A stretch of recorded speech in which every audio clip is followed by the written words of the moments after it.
So what does the second wave of infections mean as we prepare for the festive season?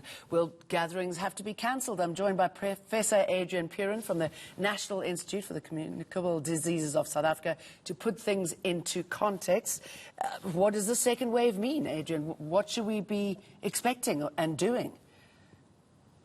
Well, you know, I think there was that phrase, it is in our hands, and it continues to be in our hands.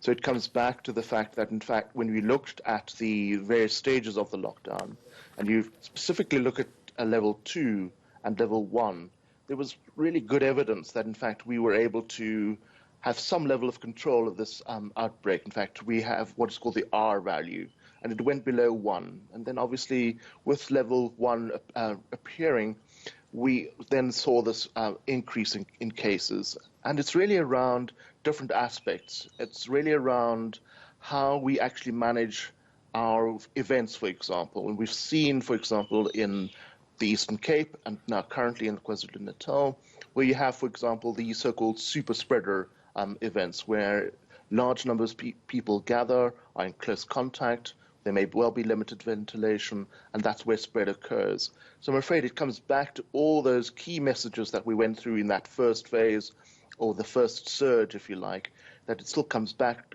to the fact that we still require physical distancing, the wearing of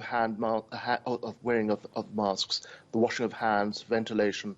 These are all the key aspects that still need to be in place. But it's really around now our communication with all our communities, emphasizing those particular measures, engaging with those communities to really try and stem the actual spread of this particular virus. But Adrian, I mean, the problem here is the mixed messages we're getting from government. I mean, we have that ridiculous tobacco ban, and we allow these super spread events to happen, the matric rate. I mean, you know, I've got several friends who sent their kids there, and everybody is now testing positive. So how do you balance the information we're getting from government, or is it just something that we know we have to stay at home, wash our hands, wear masks when we can? Yes, I agree with you. We must avoid ambiguity around what is required and act in that particular way. So I think it really comes down to the individual as well to understand the risks. And I think that that's really something critical that we may not be being successful at. And that's why I say we really need to re-engage with our communities, re-engage with individuals to really understand that this is a serious outbreak. I know that the majority of people who were at the super spreader events were probably in the younger age category that will have the infection, mild infection. In fact, as you saw, many were asymptomatic but tested positive, and they will recover. But it's the consequences of that. In fact, when you start exposing yourself or transmitting virus to those individuals that may be vulnerable, for example, in the older age categories or categories where people have comorbidities such as hypertension, cardiac disease, respiratory disease, for example. And that's that particular context where that spread continues and has serious consequences in terms of the fact that people are now being hospitalized, and we're seeing an increase in the hospitalization rates, and that people are still dying as a consequence of the infection. So I think it's really understanding that whole series of events and what we need to do in order to limit the transmission. So it comes back to the fact that you really need to assess, do I really need to be in this particular setting?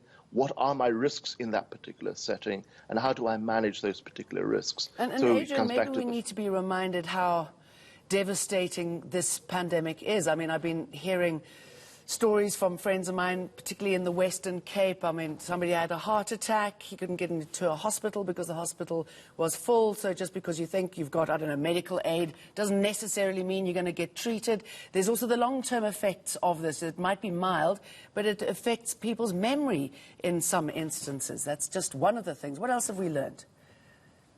Yeah, so those are the consequences, in fact, that, you know, you have these, the fact that we will have deaths, overwhelming our medical facilities, as you heard from Nahao's spokesperson, that in fact we will need more oxygen, for example. We need to open field hospitals. And those are all the consequences. We've seen that, for example, in the United States. We've seen that in the UK. We're still currently seeing that.